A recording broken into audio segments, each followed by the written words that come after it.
नमस्कार, मी आरती आपटे. सिनेमा गल्लीतर्फे आपले सगळ्यांचे मी मनपूर्वक स्वागत करते. मित्रांनो, आज आपल्यासाठी खूप छान योग आहे की आपल्याबरोबर गप्पा मारायला अशोक हंडे आपल्याबरोबर आलेले आहेत. नमस्कार. नमस्कार अशोक, तुझं सिनेमा गल्लीमध्ये स्वागत. आपण आता खूप मनमोकळ्या गप्पा मारणारच आहोत.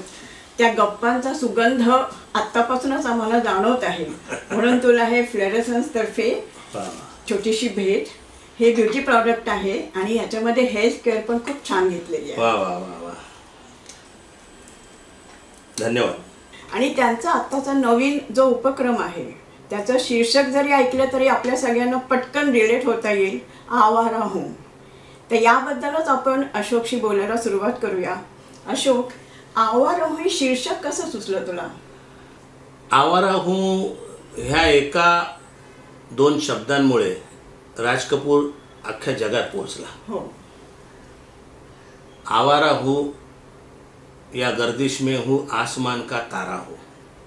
किती संकट असली तरी मी आसमानचा तारा आहे. हा जो शैलेंद्रने जो उद्गार दिला तो एका भारतीयाचा उद्गार होता. बरोबर. आणि त्या आवारा हूँ ह्या गाण्यामुळे आणि त्या सिनेमामुळे राज कपूर खऱ्या अर्थानं एस्टॅब्लिश झाला. त्याच्या आधी बरसात हा म्युझिकल हिट त्याचा झालाच होता. आणि आवारा हा सिनेमा जो आहे तो आर के स्टुडिओमध्ये शूट झालेला पहिला सिनेमा आहे. बरं. म्हणजे आवाराच्या वेळेला त्याने आर के स्टुडिओसुद्धा सुरू केला होता. आणि राज कपूर हा माझ्या रोमारोमात भिनलेला विषय आहे. मनापासूनचा विषय आहे. ज्याला सिनेमा करायचा आहे किंवा ज्याला सिनेमा अनुभवायचा आहे किंवा ज्याला सिनेमाविषयी माहिती पाहिजे किंवा ज्याला सिनेमाचं विश्लेषण करायचं आहे ते करायचं जर असेल तर राज कपूर शिवाय पर्याय नाही. कारण असं आहे की मी म्हणून श्री 420 सिनेमा मी ज्यावेळी बघितला त्यावेळी मी त्याचा स्क्रीन प्ले लिहून काढला पिक्चर बघून की तो अलाहाबादवरनं मुंबईच्या रस्त्यावर येतो. तिथे त्यांना तो शेठजी भेटतो, ते त्याला गाडीत घेतात. तिथून तो येतो मुंबईमध्ये त्या गर्दीमध्ये. म्हणजे आधी दाखवलं आहे संपूर्ण रस्ता निर्मनुष्य आणि मग त्या गर्दीमध्ये तो येतो. तिथे त्याला एक भिकारी भेटतो. तो म्हणतो की हट जाओ भाई, धंदे का टाइम आहे. म्हणजे भिकारी मुंबईत धंदे का टाइम आहे असं म्हणतो. आणि हो नाही, आणि तो म्हणतो की ये बंबई है, यहाँ बिल्डिंगें बनती है सीमेंट की और दिल पत्थर के, ईमानदारी की यहाँ कोई गली नहीं और बेईमानी के रास्ते 420. एक्सप्लेन झाला पिक्चर. आवारा हूँ या गर्दिश में हूँ आसमान का तारा हूँ, आवारा हूँ. इमिजिएट सत्यम शिवम सुंदरम. इमिजिएट शीर्षकामधूनच एक त्याचं जे काय त्याचा काय प्रवास असणार आहे याची कल्पना. चोरी चोरी आग मध्ये जी संपूर्ण त्यांनी स्टोरी दाखवली आहे. म्हणजे राज कपूर काय होता, वयाच्या 22व्या वर्षी स्वतःचे पैसे लावून कर्ज काढून आर के फिल्म्स सुरू केली आणि आग पिक्चर बनवला. त्याच्यामध्ये डायरेक्टर पण तोच आणि हिरो पण तोच. आणि हिरो स्वतःला लॉन्च करतोय स्वतःच्या पैशाने. पृथ्वीराज कपूरचा मुलगा जो की एक आणि इतका सुंदर दिसणारा, पण स्वतःला लॉन्च करताना त्या कथेच्या स्टोरीच्या प्रमाणे तो तिथे तोंड भाजलेला दाखवलेला आहे. ही राज कपूरची डेअरिंग आहे. राज कपूरने हे दाखवून दिलं की मी काय आहे, किती संवेदनशील आहे. कथेपुढे हिरो नाही. आता सगळे पिक्चर जे आहेत ना हिरो ओरिएंटेड झालेले आहेत. आता समजा कोणाचा मुलगा असेल तो त्याला प्रमोट करायचा आहे आणि त्याचं पहिलं पिक्चर आहे आणि त्याला जळलेला चेहरा दाखवतील का कोणी? राज कपूरने ही डेअरिंग केली. म्हणजे राज कपूरने स्वतःचे पैसे खर्च करून, प्रसंगी कर्जबाजारी होऊन, प्रसंगी अपमान सहन करून, प्रसंगी म्हणजे खरं सांगायचं तर भीक मागून, परंतु सिनेमासाठी तो माणूस जगला. त्याचा श्वास सिनेमा होता, त्याचं जेवण सिनेमा होतं, त्याची भूक सिनेमा होती, त्याची तहान सिनेमा होती, त्याची विश्रांती सिनेमा होती, त्याचं चैतन्य सिनेमा होतं. त्याचं प्रत्येक श्वास हा सिनेमा होता. अशा माणसाला एका पर्टिक्युलर काळानंतर कोणी विसरेल की काय. आणि यंदा त्यांचं 100वे वर्ष जयंतीचं वर्ष आहे. त्यांचा 100वा जन्मदिवस 14 डिसेंबरला झाला. आता हे वर्ष त्यांचं 100वे वर्ष म्हणून आपण जन्मशताब्दी वर्ष म्हणून आपण साजरं करतोय.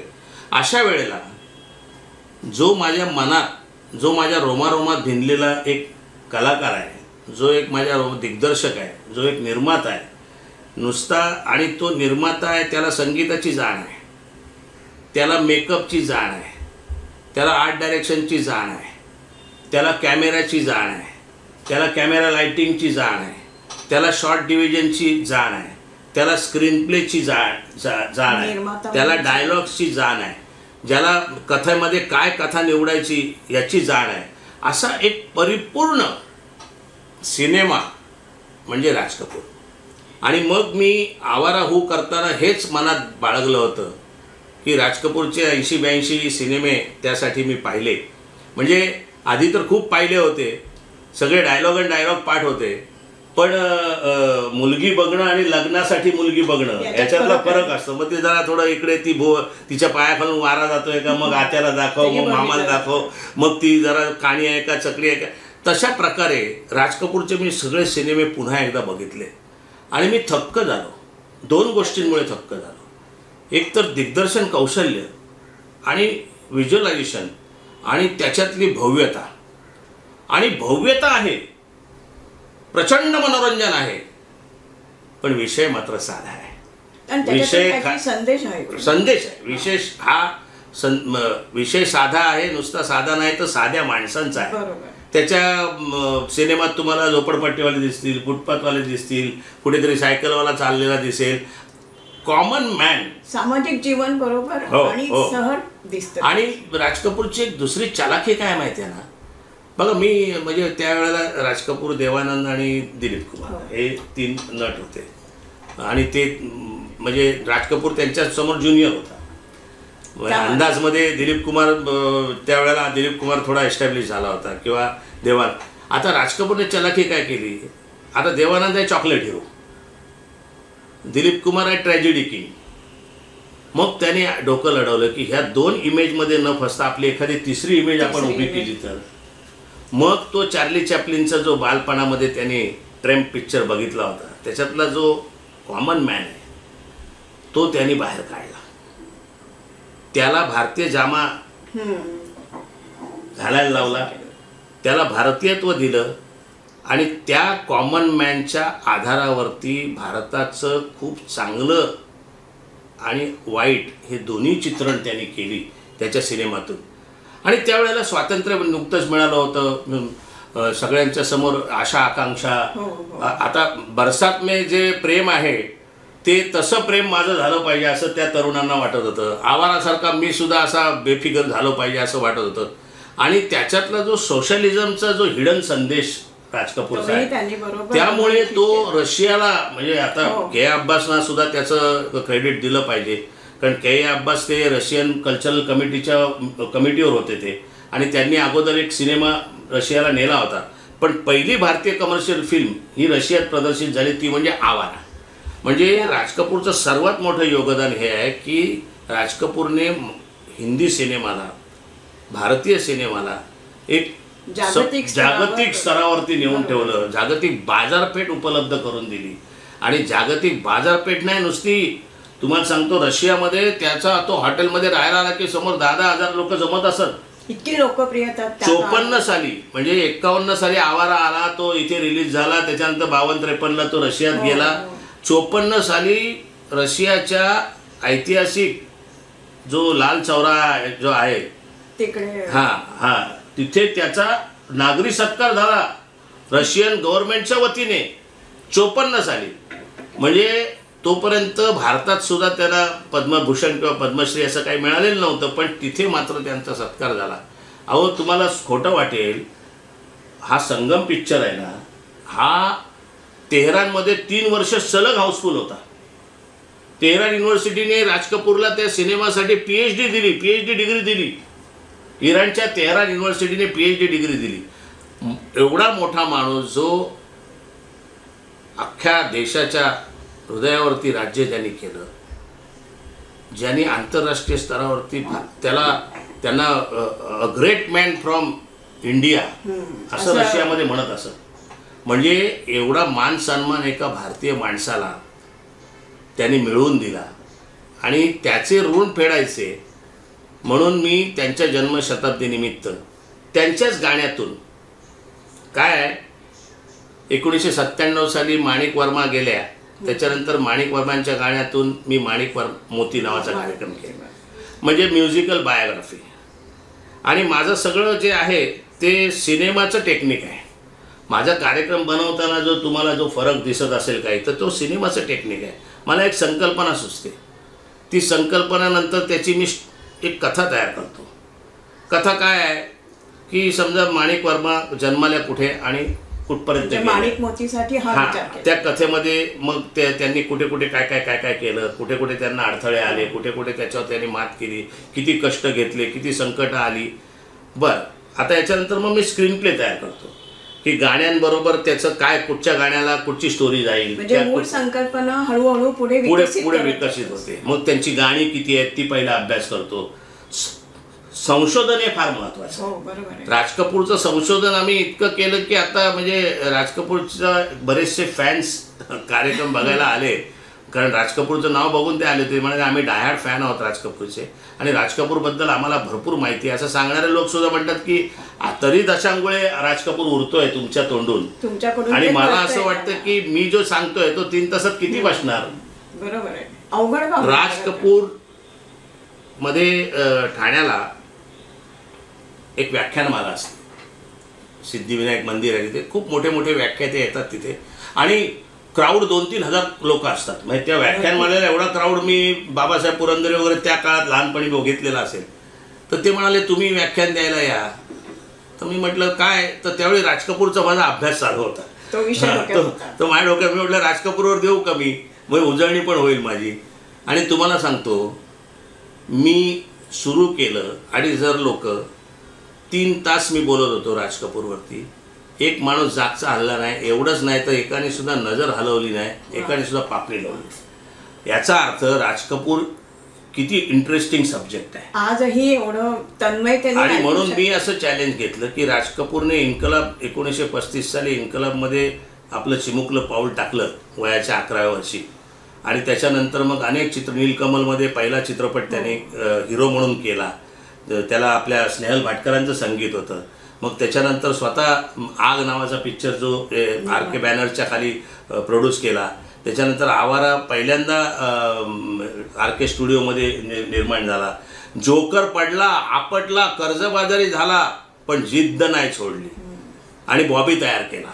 ती तळमळ थांबली नाही. म्हणजे एका वेळेला बघा बॉबीत सुद्धा संदेश आहे. बॉबी हा काय नुसता एंटरटेनिंग पिक्चर नाही. बॉबीत संदेश आहे की तुम्ही तुमच्या मुलांवरती लादू नका, तुमची मतं किंवा तुमचं जगणं हे लादू नका, त्यांना त्यांच्या म्हणण्याप्रमाणे जगू द्या. हा एक संदेश आहे आणि तो त्या काळात आवश्यक होता. सत्यम सोमसुंदरम त्या काळात आवश्यक होता. राज कपूर हा काय फक्त कलाकार नव्हता, राज कपूर संवेदनशील कलाकार होता. राज कपूरने आपल्या देशासाठी, आपल्या समाजासाठी, समाजातल्या काही चुकीच्या पद्धतींसाठी सगळे सिनेमे जे आहेत ते काही ना काहीतरी मकसद ठेवून बनवले. मकसद आता चांगला संदेश. आता विधवांच्या बाबतीमध्ये आपण किती पुढे गेलो तरी अजून ते सगळं सुरूच होतं. याचा त्याच्या मनावर काहीतरी परिणाम झाला म्हणून त्याने प्रेमरोग बनवला आणि प्रेमरोगमध्ये नुसता बनवला नाही, प्रभावीपणे बनवला. राम तेरी गंगा मैलीमध्ये नुसती ते प्रतीक दाखवलं की गंगोत्रीवरनं सुटलेली गंगा मैया ही बनारसला आल्यानंतर कशी होते आणि बनारस नंतर परत पुढे पुढे कलकत्त्याला कशी होते, हे आपल्या समाजाचे चित्रण आहे. म्हणजे वरवर सिनेमा आणि कुठून स्पार्क घेतो. रामकृष्ण परमहंस एकदा रामकृष्ण परमहंसांना तिथे गंगेच्या किनारी एक मोठे संत आले आणि रामकृष्ण परमहंस त्यांच्या पाया पडले. तर ते म्हणाले राम तेरी गंगा मैली हो गई. तर ते म्हणाले की खरं आहे तुमचं, कारण काय गंगोत्रीवरनं सुटलेली लोकांची पापं धुता धुता धुता ती मैली होणारच. ही एक कथा त्याने ऐकली आणि त्याच्यावर राम तेरी गंगा मैली. तुम्हाला गंमत वाटेल की एका लग्नाला गेले, म्हणजे हा माणूस काय होता कुठेही, म्हणजे आता लग्नाला गेल्यानंतर त्या नवरा कोण नवरी कोण त्याच्याकडे लक्ष नाही. तिथे संगीतकार रवींद्र जैन हे एक राधा एक मीरा हे गाणं गात होते.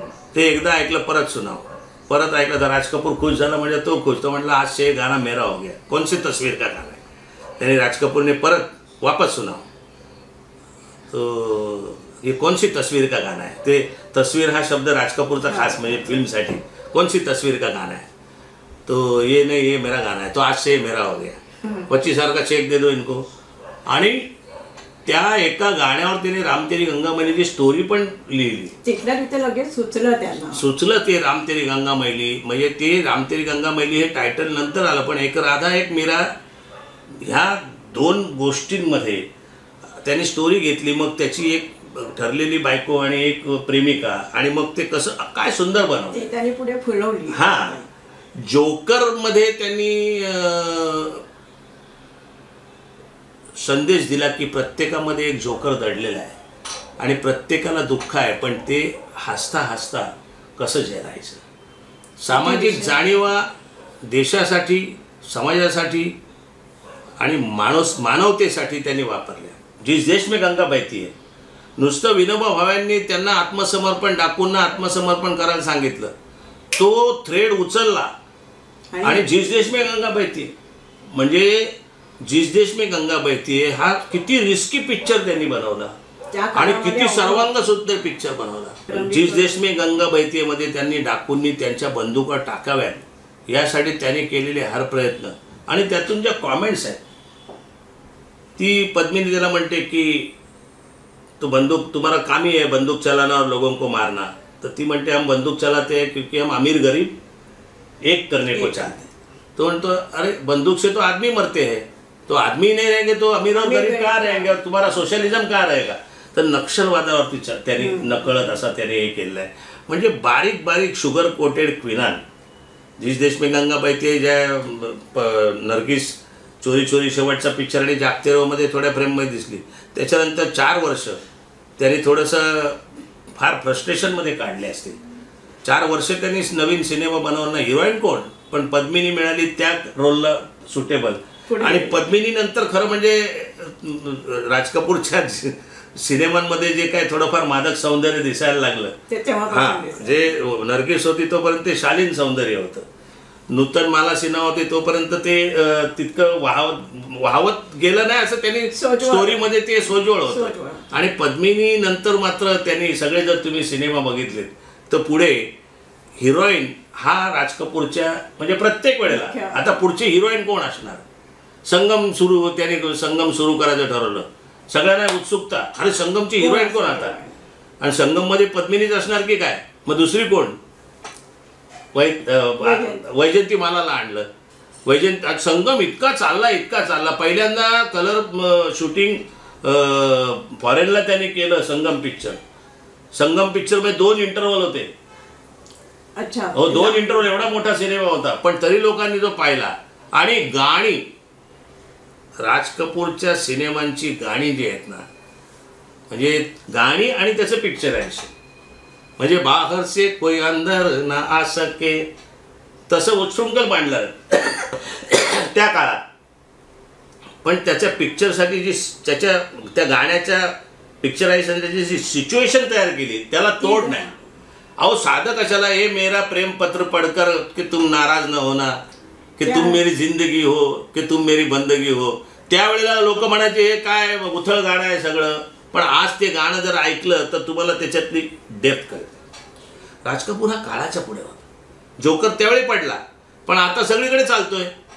क्लासिक्समध्ये त्याची आता गणना होते, आता ती जाणीव होते सगळ्या. म्हणजे राज कपूर हा काळाच्या पुढचा एक डिरेक्टर होता. आणि माझं म्हणणं आहे कलाकारांनी काळाच्या पुढचाच विचार केला पाहिजे, काळाच्या एक पाऊल पुढे टाकलं पाहिजे, तेव्हा तो काळ त्यांना सामावून घेतो. आणि त्यावेळेला मी पहिला होतो लीडर शुड गो अहेड. तसं मी काय जे काय चांगलं वाईट होईल त्याचं पिक्चरच्या रूपाने काय नुकसान होईल किंवा माझ्यावर टीका होईल हे काय तुम्ही विचार मांडताय, पण मी पुढे जाणार.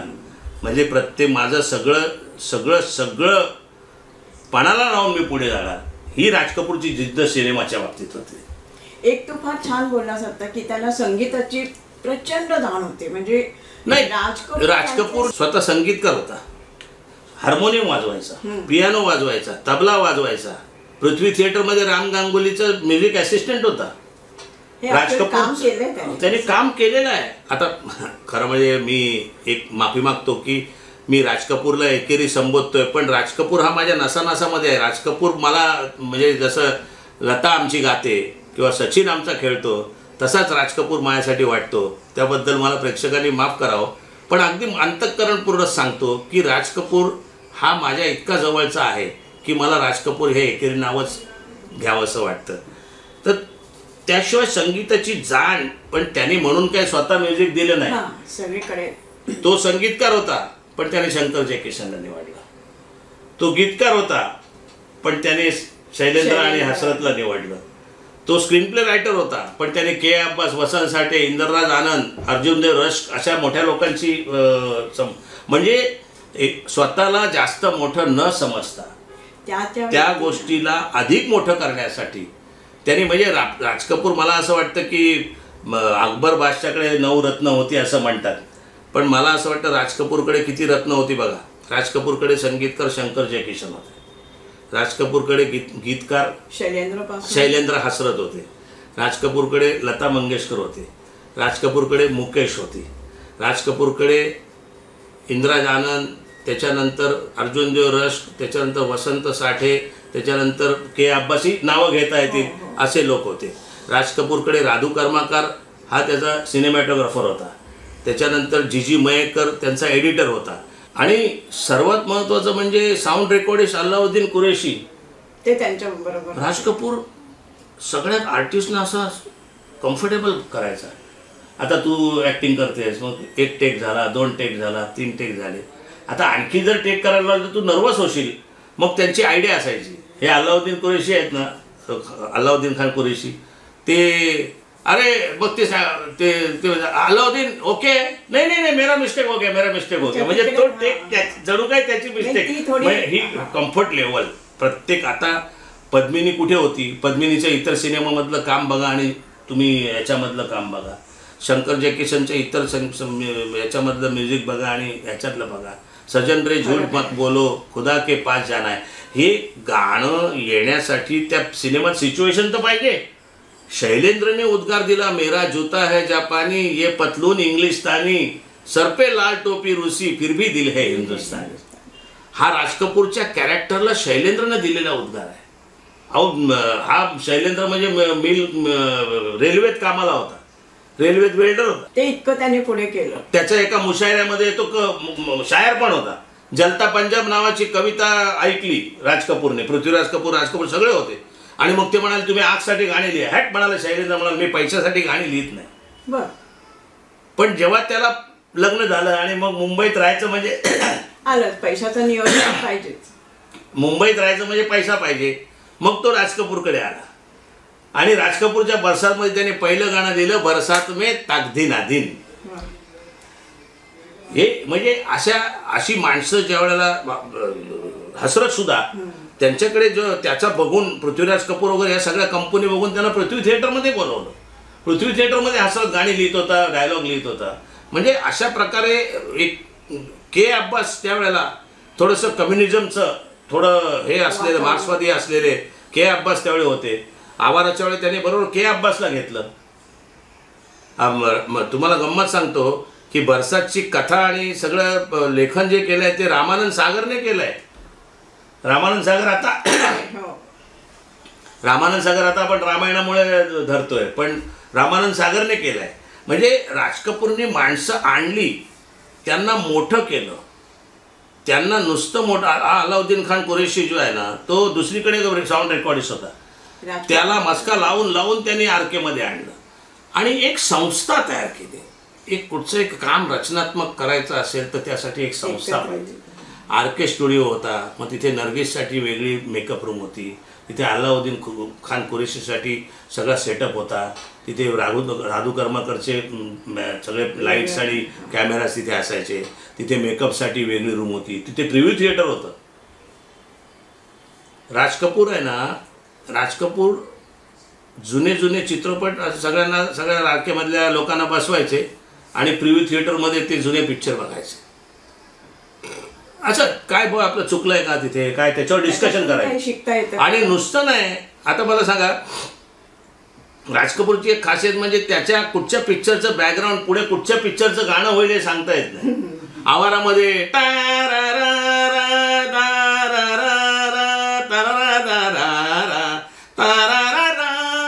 हे राज कपूर आणि पृथ्वीराज कपूर शेवटी ज्यावेळेला पहिल्यांदा भेटतात, तो जेलमध्ये असतो, त्यावेळेस त्या सीनला बॅकग्राऊंड म्युझिक आहे. ते पुढे ओ बसंती पवन पाल ना जा रे ना जा, काय म्हणजे हे सुद्धा जे आहे ना, हा द्रष्टेपणा म्हणा किंवा हा व्यवहारे चातुर्य किंवा हे प्रॅक्टिकल ज्याला ॲप्लाइड आर्ट म्हणतो आपण, हे ॲप्लाइड आर्ट राज कपूरकडे ठासून भरलेलं होतं. आणि त्यांच्याकडची नजरच होती की चांगले लोक कोण बघितलं की हो. आता हिरोईन ज्या वेळेला शोधायला त्यावेळेला एक 2-3 वर्ष लागली त्यांना शोधायला. सत्यम शिवम सुंदरमला आता कोण हिरोईन मिळत नाही. हेमा मालिनीचा विचार झाला होता, आलं लक्षात. सायरा बानूचा विचार झाला होता, पण जमेना.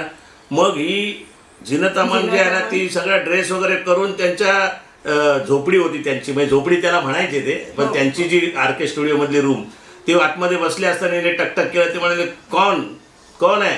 ती म्हणाली मैं आपके फिल्म की हिरोईन हूँ. असं तिने म्हटल्यानंतर मग राज कपूरने म्हणजे तिचं आता अहो एक किस्से, म्हणजे किती किस्से सांगायचे तुम्हाला.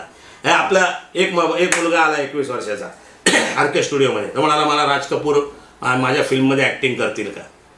राज कपूर हसायला लागले. काय तू आता एवढासा पोरगा तू आणि काय तू ॲक्टिंग करणार, तर डिरेक्शन करणार. हे डिरेक्शन काय सोपं नाही आहे.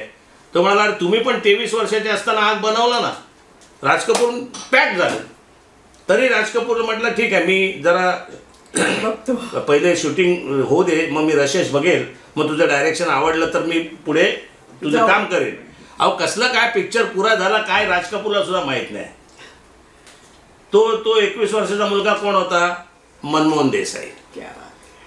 मनमोहन देसाईने छलिया बनवला. म्हणजे राज कपूरच्या ह्या उदरामध्ये, म्हणजे त्याच्या काळाच्या उदरामध्ये किती कथा लपल्या असतील.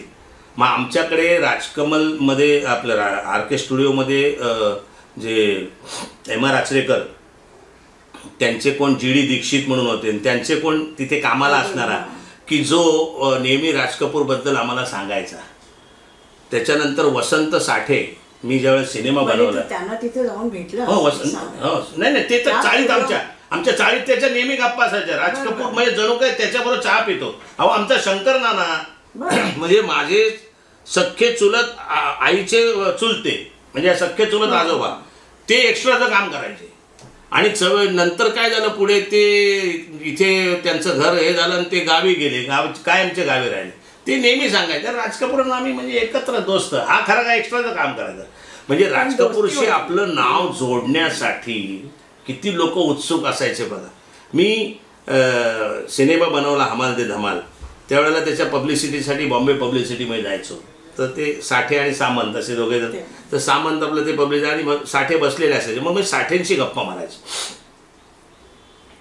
साठेंनी मला खूप काही इंटरेस्टिंग गोष्टी सांगितल्या. बऱ्याचशा गोष्टी मला कॅमेऱ्यासमोर सांगता येणार नाहीत, पण त्यांनी एक सांगितलं ते मलाही पटतं आणि ते सगळ्यांना माहिती आहे की राज कपूर हिरोईनच्या प्रेमात पडल्याशिवाय सिनेमा बनवू शकत नव्हता.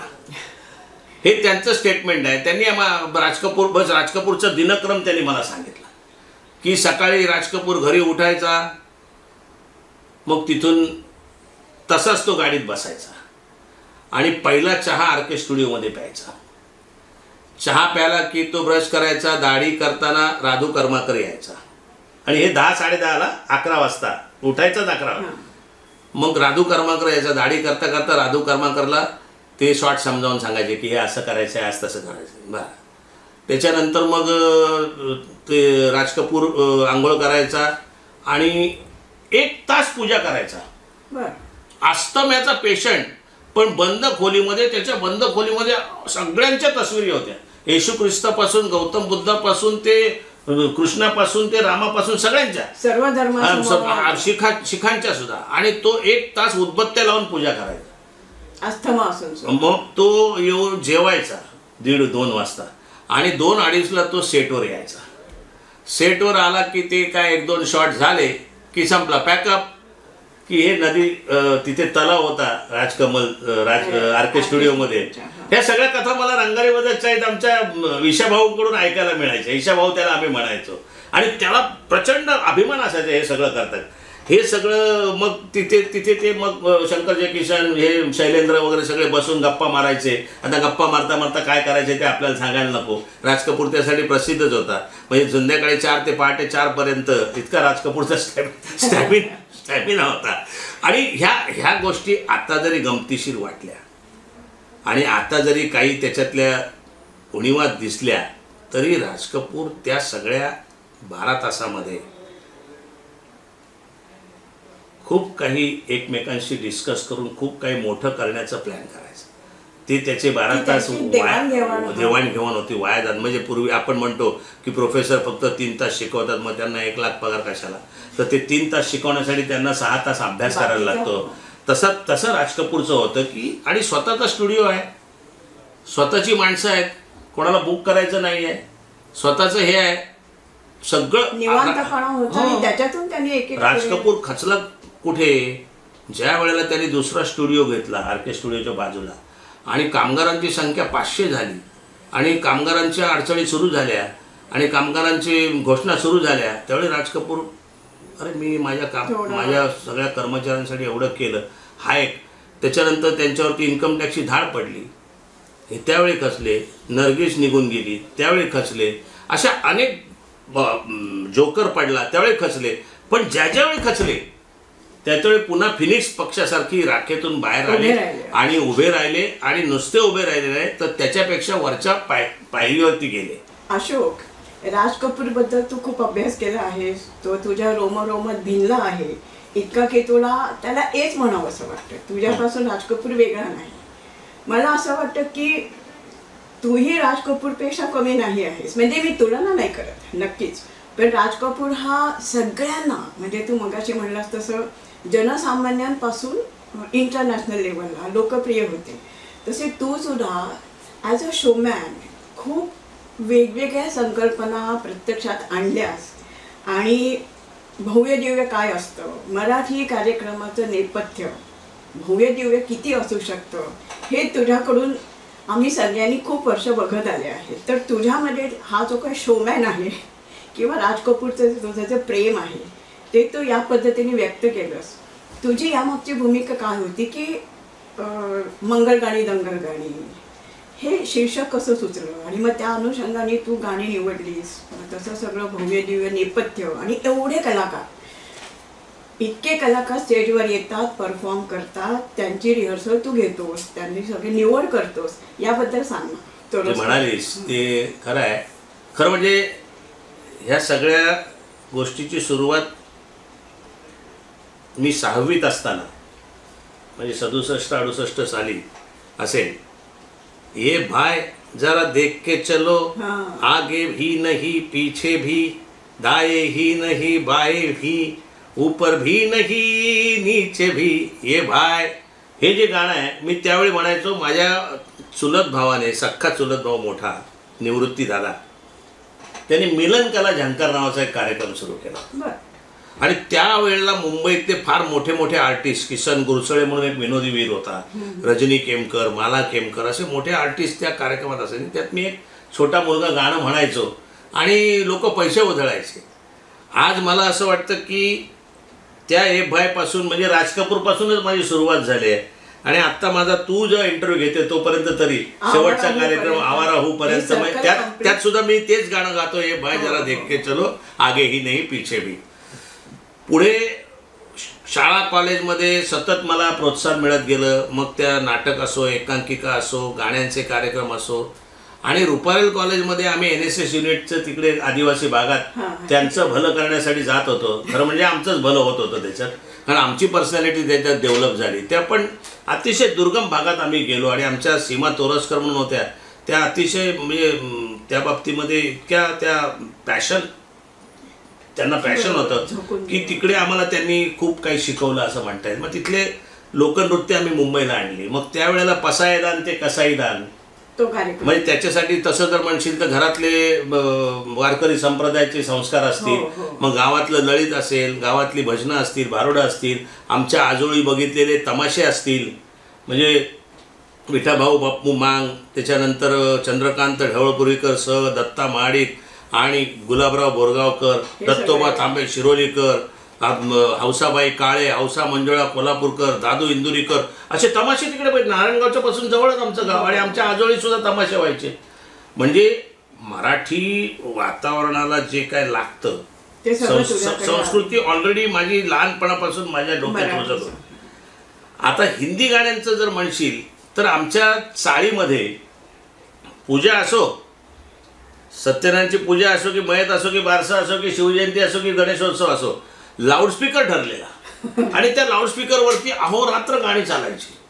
आणि तिथे पद्मा रेडिओ आणि कल्पना रेडिओ, म्हणजे मी आज जर माझ्या आयुष्यात खरं क्रेडिट जर द्यायचं ठरलं तर त्या पद्मा रेडिओ आणि कल्पना रेडिओ या दोघांना द्यायला लागेल. त्यांची एक आपसात कॉम्पिटिशन होती. मग ते अशी मस्त मस्त गाणी लावायचे. मग कधी पहाटे 3 वाजता मेरा दिल तुझे पुकारे असं बारीक मंजूळ चाललेलं असायचं. मग कधी ती शाहीर साबळे ऐकायला यायचे, आपोआप. आता बरं ते कोण गायक आहेत, कोण संगीतकार आहेत, कोण मुकेश, कोण मोहम्मद रफी, हे त्या काळात मला काही माहीत नव्हतं. पण हिंदी सिनेमातलं कुठचंही गाणं काढ मला पाठ नाही असं नाही. हे जे आहे हे कल्पना रेडिओ आणि त्यात आमच्या चाळीमध्ये बेंडखळ यांचा रेडिओ होता. अख्ख्या 16 चाळीमध्ये 16 चाळी, प्रत्येक चाळीत 60 खोल्या आणि 60 खोल्यांमध्ये प्रत्येकी 10 म्हणजे 6-7 हजार वस्तीच्या लोकवस्तीमध्ये फक्त एका बेंडखळ्यांकडे रेडिओ होता. आता नशीब कुठे असतं की बेंडखळ्यांच्या समोरच्या घरात मी राहत होतो. त्यामुळे रात्री मला आठवतंय की 1973 साली ज्यावेळेला SG बर्मन यांचं निधन झालं त्यावेळी रात्री बेला के फुलमध्ये बेंडखळ्यांच्या रेडिओवरती सुन मेरे बंधू रे, सुन मेरे मितवा, सुन मेरे साथी रे, आणि मी माझ्या गोधडीमध्ये माझे अश्रू ढाळत होतो. म्हणजे असे काही प्रसंग. आमच्या आईला प्रचंड आवड होती गाण्यांची. मग आमच्याकडे काही वर्षानंतर रेडिओ आला. मग कामगार सभा लागल्याशिवाय, कामगार सभा म्हणजे काम बंद,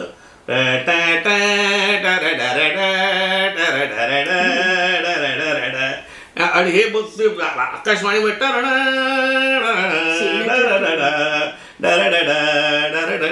इथपासून जे आमचं रेडिओ सुरू व्हायचा, लाऊडस्पीकर रेडिओ. मग हे कमी पडलं म्हणून की काय, कॉलेजमध्ये असताना म्हणजे शाळेपासूनच 9वी-10वी पासून माझी शाळा गिरगावला होती.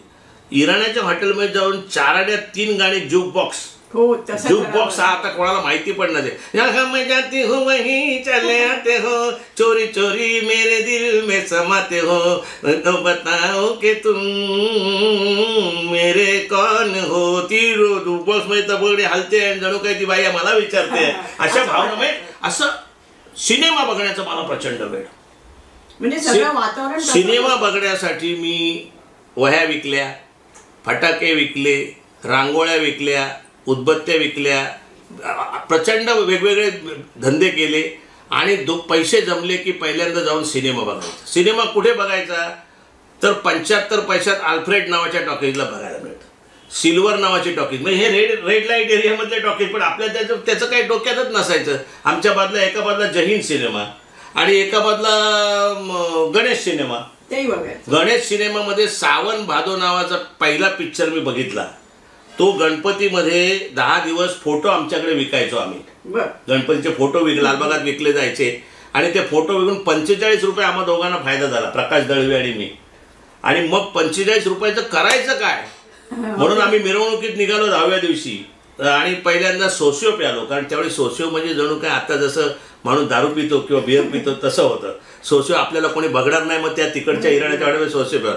मग पुढे आल्यानंतर आम्हाला सावन भादो तो नवीन निश्चल आणि ती रेखा अशी दिसत आहेत आणि आम्ही जवळ गेलो तर असा तो ते गणेश टॉकीजला पहिल्यांदाच AC सुरू झाला होता, AC थिएटर. मग आम्ही तो सावन भादो बघितला. आणि अशा प्रकारे लहानपणापासून मी शाळेला दांड्या मारून पिक्चर बघितले. मैं सुंदर हूँ पिक्चर मी बघितला. त्यावेळेला शालीमार सिनेमामध्ये बुधवारी सकाळी 1 रुपयात पिक्चर दाखवायचे. आता सकाळची वेळ बुधवारची आणि शाळेची वेळ, पण शाळेला दांड्या मारून मी बघायचो. मी प्रचंड पिक्चर बघितले. मला असं वाटतं मी सकाळमध्ये जवळजवळ 4 रविवार मी सिनेमांवरती गेलो. त्याशिवाय आमच्या चाळीमध्ये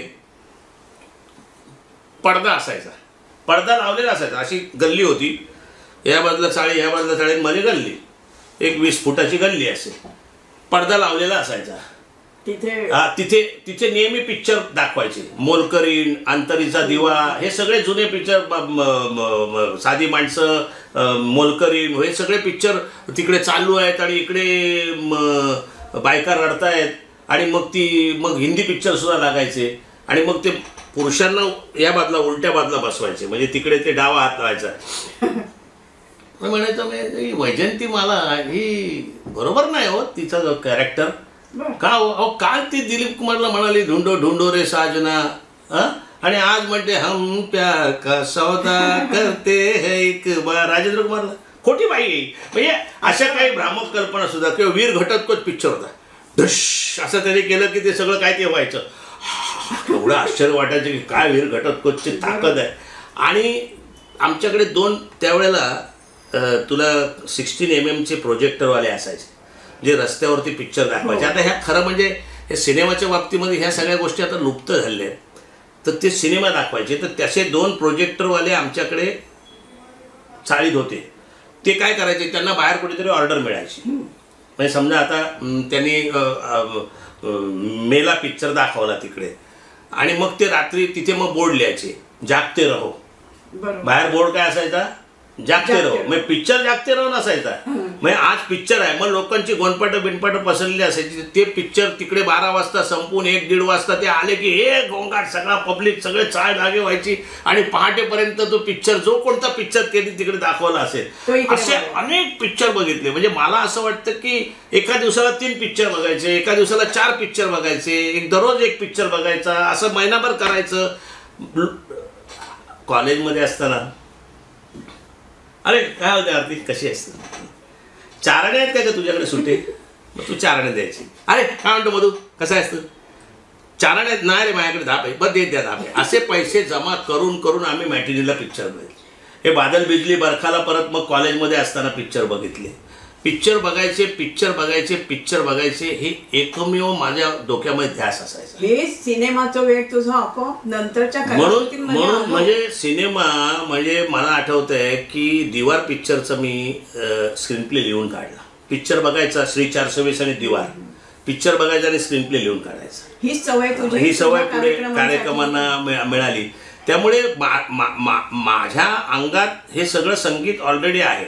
मला कुठच्या गाण्याचा शब्द विचारावा लागत नाही कोणाला, किंवा कुठचं मध्ये जर इंटरव्ह्यूमध्ये जरा जरी फरक झाला तरी मी सांगू शकतो. आलं लक्षामध्ये की मेरे मन की गंगा और तेरे मन की जमुना का बोल राधा बोल संगम होगा की नाही, हे मतलब वाजलंच पाहिजे. हे पाठ म्युझिक सकट आमचं पाठ. तर त्यामुळे ज्या वेळेला मी आदिवासी भागात आम्ही काम करून इथे कॉलेजमध्ये पसायदान ते कसाईदान, तर आमच्या तोरसकर मॅडम म्हणाल्या, सीमा तोरसकर, की तुम्ही तिथे गाता त्याप्रमाणे इथे एखादा कार्यक्रम तुम्ही गाणी म्हणा, आणि ते त्यांचा डान्स आपण 1 तास करू, तुमची गाणी 1 तास करू. आणि मग माझ्या डोक्यामध्ये त्यावेळेला नेमकं पु ल देशपांड्यांचं कसाईदान आलं होतं.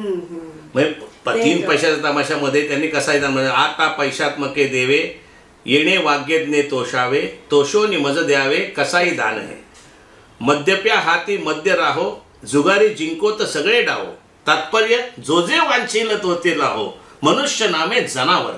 म्हणजे हा मनुष्य नामे जनावर आणि ज्ञानेश्वरांपासून हे कसं झालंय अशी एक तो रेंज सगळा मिळाली. प्रवास तो. आणि मग तो लोकसंगीताच्या माध्यमातून तो मग लोकसंगीत आलं, पहाटेची गाणी आली, सकाळची गाणी आली, शेतावरची गाणी आली, धनगरांची गाणी आली, स्वातंत्र्यासाठी या गाण्यांनी काय कॉन्ट्रीब्युशन दिलं, सावरकर आले, मग नाट्यसंगीत, चित्रपट संगीत, भावगीतं, चित्रपट संगीत, असा तो प्रवास करत आज काय झालंय. किती विषय एक तर तुझ्या डोक्यात येत होते आणि त्या सगळ्या विषयांचा असा तू अभ्यास करत होता, बारक्याने सगळं लिहून काढायचं. नाही, ती माझी सवय आहे की मी ज्या दिवशी जे काम करतो ते मी लिहून काढतो. त्याचं कारण असं आहे की मग मी रात्री कधीतरी मनन करतो, मग सकाळी मी ते कधी कधी रात्री उठून लिहितो, मग ते लिहून काढलं म्हणजे मग त्याचा रेफरन्स घेऊन ते तुकडे तुकडे तुकडे तुकडे जसं फिल्म शूट होते त्यावेळी ते तुकडेच असतात ना. आता मी ज्या वेळेला पिक्चर बनवलं हमाल ते धमाल त्यावेळी अशोक पटवर्धन म्हणून एडिटर होते. त्यावेळी ते स्टीमबॅक म्हणून ती मशीन होती. आता एडिटिंग खूप सोपं झालं आहे. मग त्यावेळेस असं फिल्म पुढे सरकवायची मागे सरकवायची, मग त्याच्यावरती मार्क करायचं, मग परत त्याचा साऊंड मॅच करायचा, मग त्याची मॅरिड प्रिंट काढायची, मग ती लॅबला घेऊन जायची, मग त्याचं कलर करेक्शन करायचं. हे चित्रपटाचं टेक्निक हे तर नंतर आलं. मी मंगलगाणी दंगलगाणी आधीपासूनच सुरू केलं. असं ते मंगल माझं म्हणणं काय की अब आपके सामने आ रहे हैं म्हणजे की मशहूर वगैरे हे काय असलं काय करायचं नाही. हे मी पहिल्यापासून ठरवलं आणि म्हणून मंगलगाणी दंगलगाणीची म्हणजे पसायदान ते कसायदानची 77 साली लिहिलेली, म्हणजे आता जवळजवळ किती 47 वर्ष झाली, 77 साली लिहिलेली मी जी स्क्रिप्ट आहे वयाच्या 20व्या वर्षी ती आजही मी तशीच म्हणतो. कारण ती त्या काळातल्या माझ्या सगळ्या अभ्यासाच्या परिपक्वतेतून आली असावी, त्या काळातल्या माझ्या आउट ऑफ इंटरेस्ट आली असावी आणि काहीतरी वेगळं करायला पाहिजे, काहीतरी चांगलं करायला पाहिजे. काय हेच चांगलं आहे. मुळात काय झालं आहे कलाकारांना त्यावेळी काय आवडत होतं ऑर्केस्ट्रा म्हणजे की नवीन गाणी घ्यायची, मग एवढं झालं की मग तशीच गाणी घ्यायची. मी म्हटलं नाही, आपण ही जुनी गाणी देऊया. या हिशोबाने आवाज की दुनिया काढला आणि संहिता सगळी तू स्वतः लिहून काढतो. नाही नाही, आता कसं आहे आम्ही मंगलगाणी दंगलगाणी घेऊन 92 साली लंडनला गेलो. तिथे लंडनला आम्ही प्रयोग केले. त्यांनी आम्हाला काही पैसे दिले नाही महाराष्ट्र मंडळाने, खरं सांगायला हरकत नाही. पण आम्ही प्रभाकर पणशीकर यांचे भाऊ तिथे आबा पणशीकर म्हणून ते होते, ते म्हणाले तुम्ही लेस्टरला प्रयोग करा एक, पण आमचा 21 दिवस मुक्काम होता, पण तिथे हिंदी गाण्यांचा करा. आता 92 साली तिथे काय हिंदी गाणी आमची कोणाची बसली असतील नसतील. 92 साली तिथे काय कॅसेट बिसेट काय अवेलेबल नव्हते, हे यूट्यूब काही नव्हतं. मग आम्हाला जसं मैं है माँ जो हमारा होता है वो जान से प्यारा होता है, ज्यादा की नहीं लालच हमको थोड़े में गुजारा होता है, थोड़े में गुजारा होता है. म्हणजे अशी काही गाणी तिथे रमैया मस्तावया रमैया मस्तावया अशी आणि मग ती गाणी जी आमची बसली ती म्हटली तिथे 600 पाऊंड आम्हाला मिळाले. त्यांनी काय तिकीट लावलं नव्हतं, त्यांनी डोनेशन बॉक्स ठेवला होता, त्याच्यात 600 पाऊंड पडले. मी म्हटलं इकडे एक पण पैसा नाही, हिंदी केलं तर 600 पाऊंड. मुंबईला आल्यावरती मी लगेच आवाज की दुनियाची सुरुवात केली. पण जसं आवाज की दुनिया ज्ञानेश्वरांपासून आपण मराठी मंगलगाणी केलं तसं आवाज की दुनिया म्हणजे काय तर सर्वात पहिला कवी कोण होता तर ऋषी वाल्मिकी होते. मग ऋषी वाल्मिकींनी काव्य काय केलं तर ज्यावेळी क्रौंचवध झाला त्यावेळी महानिशात त्यांनी त्यांच्या तोंडून जो उद्गार आला तो मी घेतला.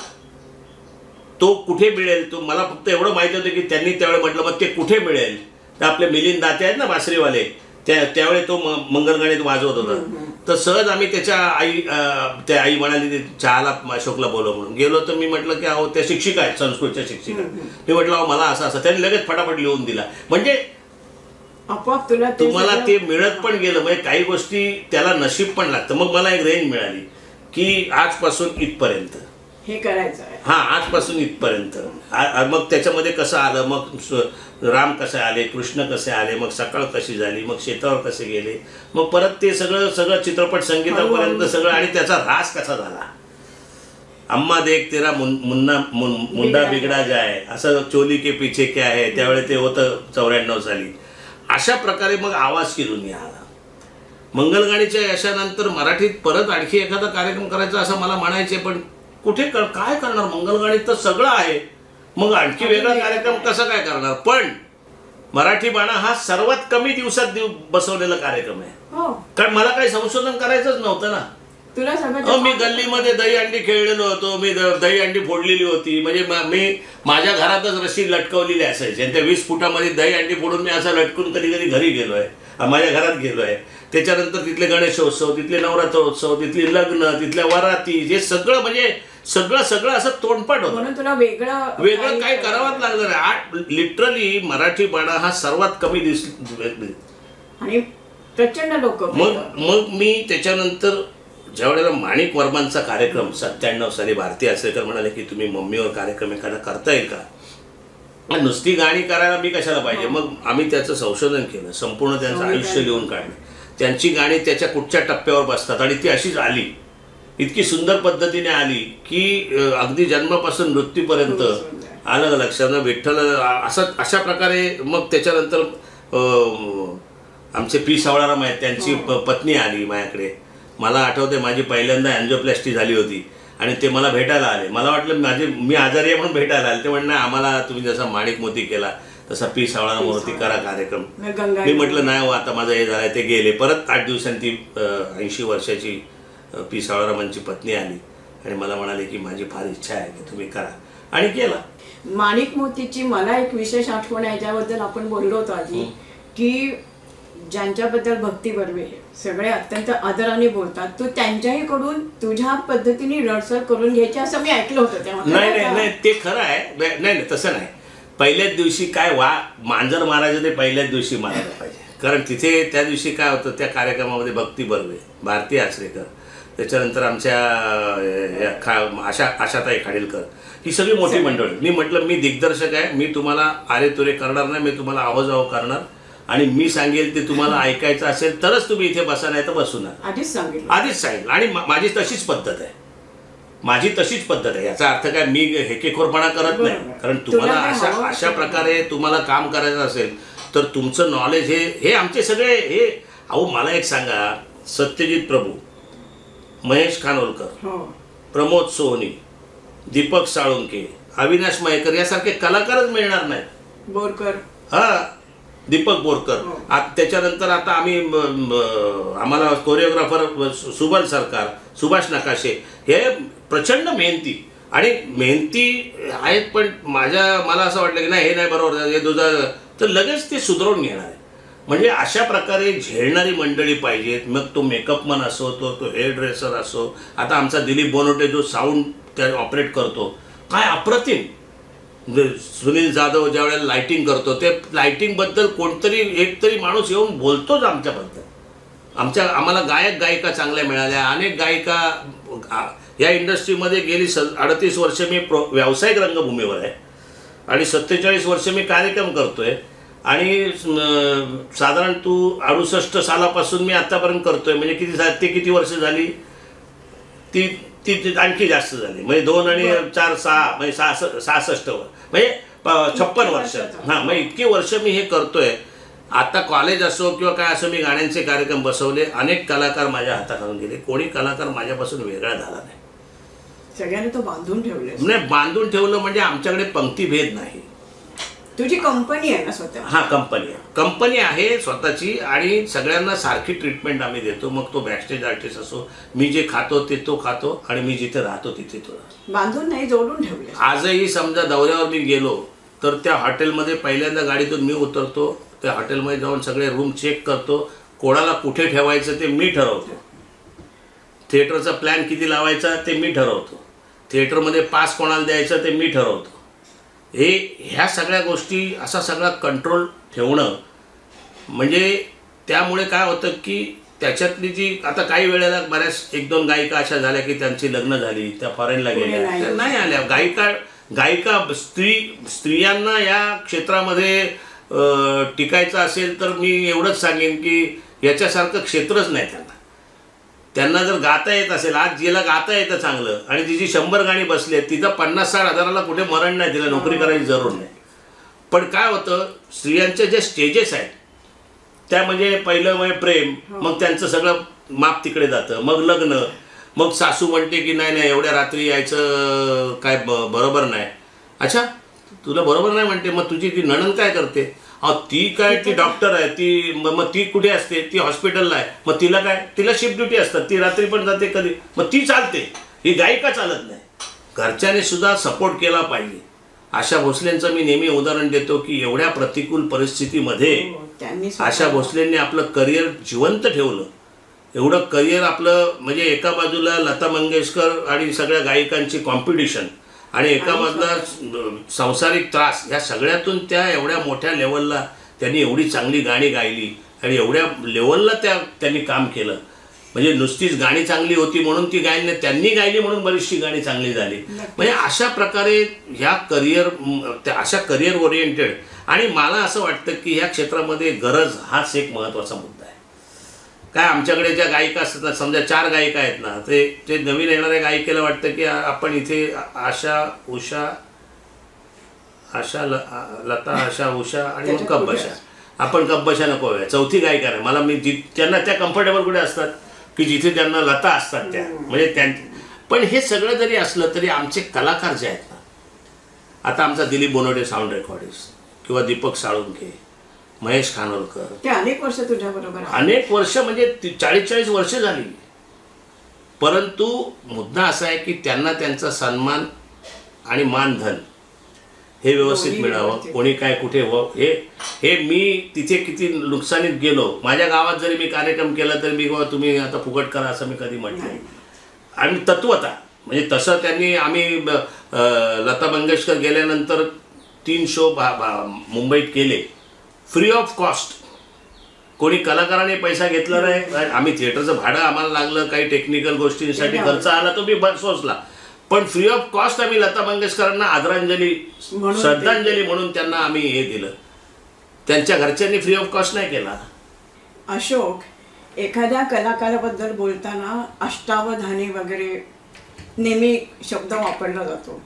तुझ्याबद्दल बोलताना मला अष्टावधानीपेक्षा काहीतरी मोठं 15-16 असा काही आकडा असेल तर तूच मला सांग. तुझं संशोधन खूप आहे. म्हणजे तू निर्माता आहेस, संगीतकार आहेस, लेखक आहेस, गायक आहेस आणि नेपथ्यकार. म्हणजे किती अष्टावधानी, डबल अष्टावधानी असं म्हणू का मी, की हे सगळं तू कसं जोडून घेतोस. तुझ्या त्या कार्यक्रमात दिसतंच. म्हणजे गाऊ शकतोस, स्टेजवरती तुझ्या मुवमेंट्स काही वेळेला डान्सिकल पण असू शकतात, लेखन करतोस. आताच मी तुझं वारी पंढरीची याबद्दल तू लिहिलं होतंस. तू शाहीर आहेस, तू मला वाटतं पोवाडे पण लिहिलेले आहेस. तर एकदम शाहिरी आणि पोवाडे म्हणजे हा एवढा सगळा मोठा स्पॅन विचार करताना मला शब्द पण वेगळे शोधावे लागतात ना. तर हे इतकं कसं काय तुझ्या हार्डिक्समध्ये किती जमलंय सगळं ते तर सांग. संकल्पना ही एक अकस्मात सुचलेली आणि अशा गोष्टीला आपण दैवी म्हणू शकतो. त्याच्यानंतर लेखन करताना मी अतिशय स्वप्नाळू असतो. दिग्दर्शन करताना मी अतिशय शिस्तबद्ध असतो आणि काय लिहिलं याच्यावरती काय आणखीन त्याच्यामध्ये इम्प्रोवाइज करता येईल. मी ज्यावेळी संकलक होतो म्हणजे एडिटर होतो, या सगळ्या गोष्टीला पटापट एक कार्यक्रम बसवताना 3 तासाचा आपण कार्यक्रम करतो, घरात तो 4 तास बसतो, मग तो कुठे कुठे कापायचा, काय करायचं, त्यावेळेला मी कर्दनकाळ असतो. मी ज्या वेळेला स्टेजवरती निवेदन करतो किंवा अभिनय करतो किंवा मुळात मी अभिनेता, म्हणजे लहानपणापासून मी एकांकिका आणि फार्सिकल नाटकांमधनं मी कामं केली. म्हणजे शाहीर साबळ्यांचे यमराज्यात एक रात्र किंवा दादा कोंडकेंचं विच्छा माझी पुरी करा, हे सगळं. गळ्यात सुंदर सोनं साखळी, नथनीमध्ये शुभ्र हिरा. आणि मग त्याच्यानंतर म्हणजे मी जर तसं जर बघितलं तर अभिनेता म्हणून चंद्रकांत ढवळपुरीकर सारखा मी विलन बघितला नाही.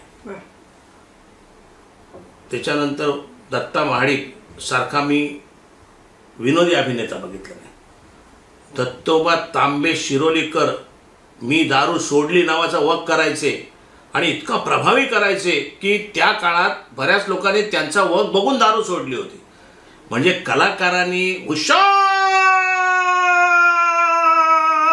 ज्या वेळेला अमर शेख अशी हरोळी मारतात त्यावेळी सुटलंय वादली वारा नाव वल्लव जो मान जरा चल गाठू किनारा हा जो भांडवलशाहीचा वारा सुटलेला आहे तेव्हा तुम्हाला जोरात नाव वल्लवले पाहिजे आणि किनारा गाठला पाहिजे साम्यवादाचा. हे सगळं तत्वज्ञान ते सगळं रंगारी बजाज चाळीतून आमच्या गावातून आमच्या आजोळातून नारायणगावामधून पंढरपूरच्या वारीतून. आता तू पंढरपूरच्या वारीचा उल्लेख केलास की लेखक आहे नाही लेखक तर मी अनेक लेख लिहिलेत वर्तमानपत्रांकरता अनेक लेखन तसंही केलेलं आहे आणि कविता केलेल्या आहेत गाणी लिहिलेली आहेत गाण्यांना चाली दिलेल्या आहेत दूरदर्शनवरती बरीचशी गाणी माझी त्यावेळेला खूप संगीतकार म्हणून पण मी केलेले आहे.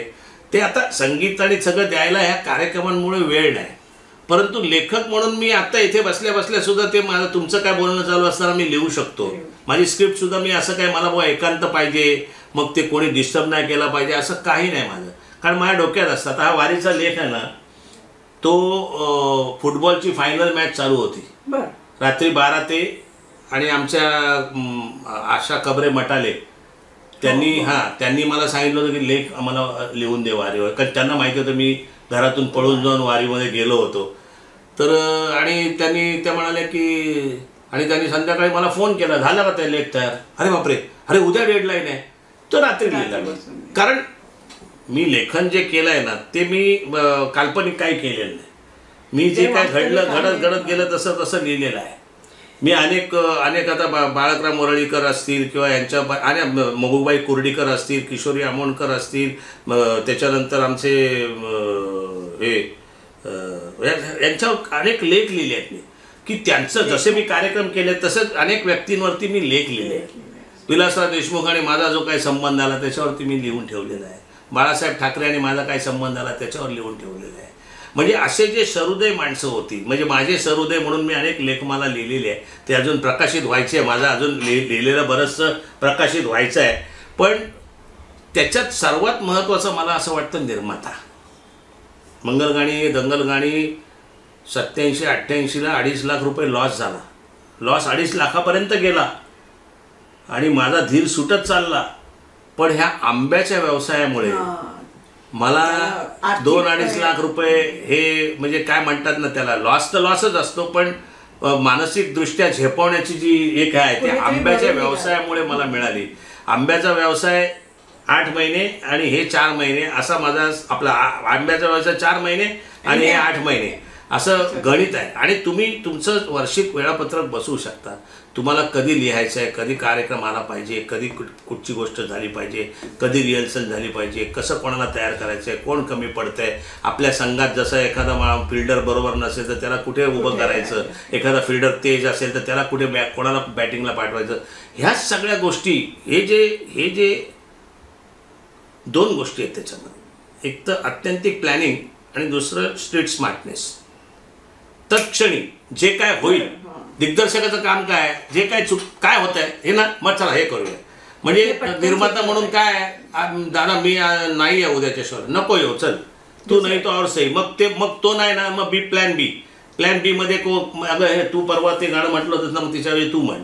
म्हणजे अशा प्रकारे मी निभावून नेण्याचं हे मला हा जो गुण आहे ना हा मला आंब्याच्या व्यवसायाने शिकवला आहे. तुझ्यामध्ये मला असं वाटतं की पूर्ण ज्याला आपण एक कव्हरिंग म्हणतो ना व्यवस्थापन हे तुझं तगडं आहे. व्यवस्थापन हे वेळेचं असो विचारांचं असो त्याच्यानंतर तुमच्या कृतीचं असो हे व्यवस्थापन आणि शिस्त. आजही आमच्याकडे कोणी तिकडे सिगरेट ओढत बसलाय कोणी दारू पिऊन येऊ शकत नाही आमच्या बसमध्ये कोणी येऊ शकत नाही तर म्हणाले अहो ते कसं काय जमतं तुम्हाला. आम्ही गेले 38 वर्ष मी करतोय. तुला दारू प्यायची आहे ना तू घरी गेल्यावरती 4 बाटल्या माझ्याकडून पैसे घे पाहिजे तुला दारूच प्यायची पण इकडे दारू प्यायची नाही किंवा इकडे काही सिगरेटसुद्धा बसमध्ये ओढता कामा नाही. इकडे मुलींची व्यवस्था इकडे मुलांची व्यवस्था इकडे कोणाची राहायची व्यवस्था कुठे ठेवायची कोणाला किती मानधन द्यायचं कोणाला कधी बोलवायचं कोणाला कधी नाही बोलवायचं ह्या सगळ्या गोष्टी काही कटू निर्णयसुद्धा घ्यावे लागतात. काही वेळेला त्याच्यामुळे थोडीशी नाराजी माणसं दुखावली जातात. पण आपलं ध्येय जे आहे ते जर तुम्हाला शाबूत ठेवायचं असेल तर ह्या सगळ्या गोष्टी तुम्हाला नगण्य आपण आम्हाला एक आहे फक्त तुम्हाला एकच सांगतो 2-3 अपवाद वगळता खूप मोठ्या मोठ्या गायिका आहेत त्या मी त्यांची नावं घेत नाही आता पण मी त्यांना शिस्तीत बसत नाही म्हणून चौरंगाच्या त्यांना काढून टाकलेला आहे या व्यतिरिक्त तो निर्णय घ्या मी घेतो लगेच मग घ्यावा लागला वगैरे काय नाही तो मी लगेच घेतो काट्याचा नायटा होऊ देत नाही मी ज्या क्षणी मला वाटलं त्या क्षणी आऊट कारण काय होत आहे मी आंब्याचा व्यावसायिक आहे एक सडका आंबा पाठीतल्या सगळ्या आंब्यांना सडवू शकतो तो त्यावेळी तो पहिलाच बाहेर काढला पाहिजे तो किती जीवाचा असला तरी तो काढला पाहिजे तसं केलं त्या व्यतिरिक्त आमची चौरंग सोडून कुठचाही कलाकार आज जवळजवळ काही वार्धक्यामुळे येऊ शकत नाही काही लग्न झाले म्हणून येऊ शकत नाही काही नंतर पुढे त्यांना वेगळ्या नोकऱ्या लागल्या मग ते येऊ शकत नाहीत हा सगळं त्यांची अपरिहार्यता लक्षात घेऊन पण आजही आमचा विजय दयाळ म्हणून आमच्याकडे गिटार वाजवायचा आज तो वायरअप स्टुडिओचा मेन रेकॉर्डिस्ट आहे म्हणजे सगळे शाहरुख खान सलमान खान त्याच्याकडे रेकॉर्डिंग करतात पण आजही त्या सांगितलं विजय शो आणलेला आहे तू ये तो सगळं सोडून येतो हा जो मुद्दा आहे आमचा सत्यजित प्रभू आहे त्याला किती बाहेर कुठे फॉरेनचा दौरा असला तरी अमृतलता ज्यावेळी असेल म्हणजे 26, 27, 28, 29 हे 4 दिवस सप्टेंबरचे त्यांनी राखून ठेवलेले आहेत तर किती काय येऊ दे म्हणजे हा जो काय सगळ्या कलाकारांची आत्मीयता आहे आणि त्यातही दुसरी महत्त्वाची गोष्ट अशी आहे की कलाकारांच्या दृष्टीने याच्यापेक्षा दर्जेदार दुसरीकडे आत्ता अवेलेबल नाही आहे काय आम्ही आणि म्हणून ती जी समविचारी जी मंडळी आहेत की आता महेश कानोलकर दर्जा असेल तरच मला यायचं आहे आलं लक्षामध्ये म्हणजे असं दर्जा असेल तरच मी तिथे येईन मग तो दर्जा ही माझी जबाबदारी ठरते की तो दर्जा माझा आहे की नाही तेव्हा ह्या गोष्टी मला असं वाटतं की आमच्या आईचं याच्यामध्ये मोठं कॉन्ट्रीब्युशन आहे आणि वडिलांचं सुद्धा वडील म्हणायचे अरे याला कशाला कामाला ठेवलं आहे इथे काय त्याचं काय काम काय करत नाही तो राहू दे बाळा अरे कदाचित त्याच्या नशिबाने आपल्याला चांगलं काय मिळत असेल म्हणजे असा विचार करणारी माणसं आणि मला आवर्जून आत्ता आठवत आहे की आमच्या गावी धरण होत होतं आणि त्या धरणामध्ये म्हणजे धरण आमच्याच शेतात धरणाची भिंत आमच्याच शेतात आणि त्याच्यामध्ये आमची जवळजवळ 60-65 एकर जमीन गेली त्यावेळेला त्या धरणाला सगळेजण विरोध करत होते गावात ही जास्त फार जुनी गोष्ट नाही 67-68 धरण येणार मोजणी चालू झाली आता जसं आपण म्हणतो ना हे रस्त्याची शक्तिपीठाची तशी मग ते लोकांनी विरोध केला मग आंदोलनं केली त्यावेळी आमचे आजोबा म्हणायचे अरे होऊ द्या धरण आपली जमीन गेली तर काय बिघडलं तुमची जमीन किती जाणार आहे 60-65 एकर पण तिथं 60-65 लाख लोकांना जर त्याचा फायदा होत असेल पाणी मिळणार असेल तर पाण्या इतकं पुण्य नाही तर सगळे लोक त्या नथबाबाला म्हणजे त्या नथुजी विष्णूजी हांडे नथबाबाला याड म्हणायचे हे याड लागले नथबाबाला जायला तो म्हणायचं सरकार आहे ना सरकार हे म्हणजे दगडाची भिंत आहे त्याच्यावर किती डोकं आपटलं तर ती भिंतीला काय होत नाही पण डोकं फुटते म्हणजे असं त्याचे प्रॅक्टिकल आणि पुण्य लागेल आपली जमीन जाईल पण पुण्य लागेल मला असं वाटतं आमची जमीन गेली पुढे त्याच्यानंतर संपूर्ण नगर जिल्ह्याला पाथर्डीपासून सगळ्या दुष्काळी भागाला पाणी मिळालं हे किती मोठं आणि ते पुण्य आम्हाला मिळालं ती पुण्य आहे मी आज ह्या माझ्या अंगी जर काय गुण असतील ती पुण्य आहे म्हणतो तर मला असं वाटतं प्रामाणिकपणे की ती पुण्यही आहे की ज्याने ईश्वराने मला जे काय घडवलं असेल मला खरं म्हणजे आंब्याच्या व्यवसायामुळे कलाकार म्हणून पूर्ण न्याय देता येत नाही कधी कधी पण तरीसुद्धा आंब्याचा व्यवसाय मी करणार इकॉनॉमिक्समध्ये फर्स्ट क्लास मिळवला ग्रॅज्युएट झालो MA झालो पण आंब्याचा व्यवसाय करणार हा वडिलांना शब्द दिला होता आणि ते पितृवचन मोडायचं नाही म्हणून मी आंब्याचा व्यवसाय करतो पण त्याचबरोबर आंब्याच्या व्यवसायाने मला ह्या व्यवसायासाठी लागणारे गुण दिले ती डेअरिंग दिली ती 2-4 लाख इकडे तिकडे झाले आता आवाराऊची 2 कोटी रुपये इन्व्हेस्टमेंट आहे साऊंड लाईट मायक्रोफोन कॉस्ट्यूम 25-30 लाखाचे तर कॉस्ट्यूमच झाले असतील म्हणजे पण त्याला डगमगायचं नाही राज कपूर आपण म्हणतो द ग्रेटेस्ट शोमॅन आणि कुठेतरी थातूरमातूर शो करायचा असं नाही त्या ग्रेटेस्ट शोमॅनला न्याय देणारा शो करायचा हे मी पहिलं मनाशी ठरवलं आणि मग याच्यामध्ये मी उतरलेलो आहे आणि मला असं वाटतं मला प्रामाणिकपणे वाटतं मला ठामपणे वाटतं मला आतून वाटतं की राज कपूरने इन्कलाबपासून हिनापर्यंत सगळे सिनेमे केले. आवारा हू हा त्यांच्या जीवनावरचा चित्रपट आहे आणि आवारा हू हा राज कपूरचा शेवटचा चित्रपट आहे असं मी आज अगदी ठामपणे तुम्हाला सांगतो. तुझ्या एका कार्यक्रमामधलं मला गाणं आठवतं, सायनाया. हो की नाही? तसं आपण एक प्रश्नांची फास्ट लवकर करूया. अच्छा, फास्ट लवकर. हा, काय? फटाफट प्रश्न आणि फटाफट उत्तर. बर, चला उत्तर देतो. अशोक खांडे यांना जास्त काय आवडतं? नाटक, सिनेमा की OTT? नाही, मला सिनेमा आवडतो. गायकांमध्ये जयवंत कुलकर्णी की अवधूत गुप्ते का स्वप्नील बांदोडकर? नाही, जयवंत कुलकर्णींकडे जी व्हरायटी होती ना आणि जो आतून येण्याची गोष्ट होती ना ती अजून यांच्याकडे नाही आहे. आणि हे आताचं म्युझिक बदललं आहे. माळ्याच्या माळ्यामध्ये कोण ग उभी असं म्हणताना ते चित्र उभं राहतं. प्रेक्षक नेहमीचा प्रश्न, मुंबईचे का आमच्या पुण्याचे? मुंबईतून काही लोक पुण्याला गेली आहेत ते आणि पुण्यातून काही मुंबईला आली आहेत ते. म्हणजे पुणे कॉमन आहे. आवडते संगीतकार, RD, SD का राम कदम? SD बर्मन. गदी माडगुळकर की ना धो महानोर का जगदीश खेपूरकर? अजून एक ऑप्शन. नाही, खरं म्हणजे नादो महानोर हे कवी आहेत, गदी माडगुळकर हे गीतकार आहेत.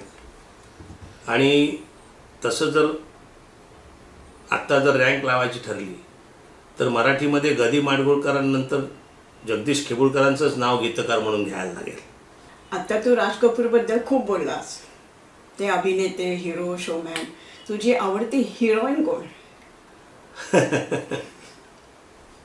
हसण्यामध्ये उत्तर. 1973 साली मी बॉबी बघितला आणि मी पहिल्यांदा ज्या वेळेला ती पडद्यावर डिंपल कापड याला बघितलं त्यावेळी मला ती प्रचंड आवडली.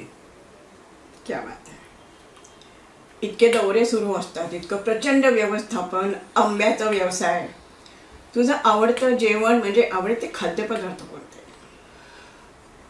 भात वरण, तूप, पापड, लोणचं. वा, क्या बात आहे. आता कळीचा, हां, तुझा स्वतःचा शो सोडून तुला दुसऱ्या कोणाचा स्टेज शो आवडतो? खरं म्हणजे मला कोणाचा स्टेज शो आवडत नाही. कारण मला स्टेज शो इतर बघताना असं वाटत राहतं की मजा नाही आली. आणि स्टेज शो असं कोणी करतच नाही. काही लोक गाण्याचा कार्यक्रम करतात, काही लोक हे करतात, पण स्टेज शो असा नाही. पण त्या काळात बाळकराम वरळीकर पार्टी हे जे शो करायचे त्याच्यासारखा शो मी बघितलाच नाही. वा. अफलातून शो करायचे. त्याच्यामध्ये विनोद असायचा, त्याच्यामध्ये गाणी असायची, त्याच्यामध्ये डान्स असायचा, त्याच्यामध्ये नाट्य असायचं, त्याच्यामध्ये बतावडी असायचं, फार धमाल करायची. बाळकराम वरळीकर पार्टी खरं म्हणजे माझ्यावर बरेचसे संस्कार त्या बाळकराम वरळीकर पार्टीचे. म्हणजे मूळ प्रेरणा ती आहे त्याची. हिंदी सिनेमामध्ये तुझा आवडता गीतकार कोण? तुझे आदराने शैलेंद्र की साहिर लुधियाने? शैलेंद्र हे प्युअर गीतकार होते आणि गीतकार म्हणून शैलेंद्रच एक नंबर आहे. साहिर लुधियानवी कुठेतरी मनाच्या कोपऱ्यात दडलेलं माझी शायरी जी आहे, कभी कभी मेरे दिल में ख्याल आता है कि जिंदगी तेरी जुल्फों की नम छाँव में गुजरने पाती तो शादाब हो भी सकती थी. ये तीरगी जो मेरी जिस्त का मुकद्दर है तेरी नज़र की शुआओं में खो भी सकती थी.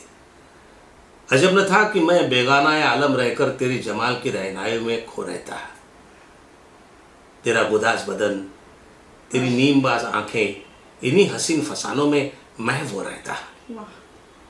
पुकारती जब मुझे तलखियाँ ज़माने की, तेरे लबों से हलावत के घूंट पी लेता. हयात चीखती फिरती बरहाना सर और मैं घनेरी जुल्फों के साए में छुप के जी लेता. मगर ये हो न सका और अब ये आलम है कि तू नहीं, तेरा गम, तेरी जुस्तजू भी नहीं. गुजर रही है कुछ इस तरह जिंदगी जैसे इसी किसी की आरज़ू भी नहीं.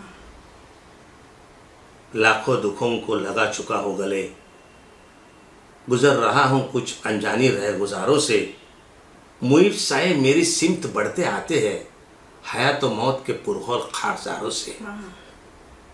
न कोई ज़्यादा न मंजिल न रोशनी का सुराग, भटक रही है खलाओं में ज़िंदगी मेरी, इन्हीं खलाओं में रह जाऊंगा कभी खोकर, मैं जानता हूँ मेरी हम नफस मगर यूं ही कभी कभी मेरे दिल में ख्याल आता है। साधना आणि रियाज महत्त्वाचा आहे. हो. मला गाणं शिकायला मिळालं नाही, गाणं शिकायचं असतं हे माहितीच नव्हतं, शिकायचं असतं असं ज्यावेळी थोडं थोडं माहिती झालं त्यावेळी परिस्थिती नव्हती, आणि मग शिकायचं असतं हे ठामपणे परिस्थिती आली पण तिचं वय नव्हतं, वेळ नव्हता. पण साधना ही कलाकाराला फार आवश्यक आहे, सतत सुरू असते. म्हणजे मी साधी गोष्ट सांगतो की मी ज्यावेळी मराठीतून आवाज की दुनिया काढला त्यावेळी मला आवाज की दुनिया जच्या खाली नुकता असतो आणि मग त्याला ज म्हणायचं आणि ते आम्ही आपला आवाज की दुनिया म्हणायचो. असं करत करत मी कार्यक्रम तर उभा केला, 2-3 महिने त्याची 45 दिवस बरोबर रिहर्सल झाली त्याची, 1.5 महिना, आणि त्याच्यात मी स्वतःला सुधारण्याचा प्रयत्न केला. पण माझ्या दुसऱ्या प्रयोगाला दूरदर्शनच्या नीना राऊत आल्या होत्या. ती मला अगदी मोठ्या बहिणीसारखी आहे, तिने माझे बरेच कार्यक्रम तोपर्यंत दूरदर्शनवर केले होते. ती दुसऱ्या दिवशी कार्यक्रम बघितल्यानंतर दुसऱ्या दिवशी मला खास भेटायला आली इथे आणि मला सांगितलं तिने की सगळं चांगलं आहे पण तुझं हिंदी सुधारणं अतिशय आवश्यक आहे. तर आजच कब्बन मिर्झा हे दूरदर्शनमध्ये त्यांचं पेन्शन घ्यायला आले होते. तर मी त्यांना, तर त्यांच्याकडे जर तू शिकलास, आता कब्बन मिर्झा म्हणजे कोण, आई जंजीर की झंकार खुदा खैर करे, हे गाणं म्हटलं त्यांनी. आणि कब्बन मिर्झा म्हणजे कोण, तर गुलाम अली ज्यावेळी पहिल्यांदा भारतात आले त्यावेळी त्यांनी अट टाकली होती की माझ्या कार्यक्रमाचं निवेदन कब्बन मिर्झा करणार असतील, तर रेडिओचे ते मोठे निवेदक होते. मी त्यांच्याकडे गेलो, तिने सांगितलं तू त्यांच्याकडे जा, मी त्यांच्याशी बोलले, तिने लगेच गाडीत मला टॅक्सीत बसायला सांगितलं. मी त्यांच्या सुकन्या कुलकर्णी पण होती माझ्याबरोबर, ती माझं पाठांतर घ्यायला माझी बहीण आली होती. आम्ही गेलो त्यांच्याकडे, त्यांना स्क्रिप्ट दाखवली मी. तो स्क्रिप्ट म्हणाली कि बहुत अच्छे, आपने तो बहुत अच्छा लिखा, हिंदी ऐसी कोई मुझे वो नुक्ते वक्ते छोड़ दो. मैं मतलब सर आप, मेरी विनती है आपसे कि आपके पास मैं सीखने आया हूँ, मगर मैं क्या कुछ कर रहा हूँ वो आप देखेंगे तो इट विल बी. तो गडकरी रंगायतन में आवाज़ की दुनिया देखने को है. शो संपल्यावर मला भेटले, वाह वाह अशोक जी, मेरी जिंदगी की एक शाम को आपने हसीन बना दिया. त्यांचा तो चेहरा, त्यांचं ते सगळं बोलण्याची आदब, बोलण्याची स्टाईल, समोरच्या माणसाचं कौतुक करताना कुठच्या लेवलला जायचं. पुढे काय झालं की हे सगळं हे बोलले, आता मी जाणार, पण त्यांना कॅन्सर डिटेक्ट झाला, त्याच्यात ते गेले. पण मला असं वाटतं की वाह अशोक जी, आपने मेरी ज़िंदगी की एक शाम को हसीन बना दिया. तो मी मग ते मकसद ठेवला की मैं भी किसी की शाम को हमेशा हसीन बनाते रहूँगा. आणि मग मी त्यांची प्रेरणा, म्हणजे एकलव्यासारखी त्यांची प्रेरणा घेऊन मी उर्दू शिकायला लागलो. आणि मी उर्दू शिकायला लागलो. मग अर्थात ज्याला उर्दू शिकायचं त्याच्या पदरी साहिर लुधियानवी तर येणारच, त्याच्या पदरी सगळे मग गुलाम अली येणारच, त्याच्या मग ते सगळं हिंदी उर्दू असं करता करता करता करता मी आत्तापर्यंत. आणि त्याच्यात पुढे नशिबाने असं की माझा कार्यक्रम नैथानी भगिनी, म्हणजे त्यांच्यातली एक भगिनी ही जय जय श्री श्री श्री रविशंकर, त्यांच्यातली एक भगिनी श्री श्री रविशंकरांकडे निवेदन करते. आणि त्या सगळ्या त्या हिंदीच्या, आणि त्यांनी कार्यक्रम बोलला इतना अच्छा अशोक, और थोड़ा सा उसमें हम थोड़ा हे करेंगे. आणि मग दिव्या नैथानी माझी शिक्षिका झाली.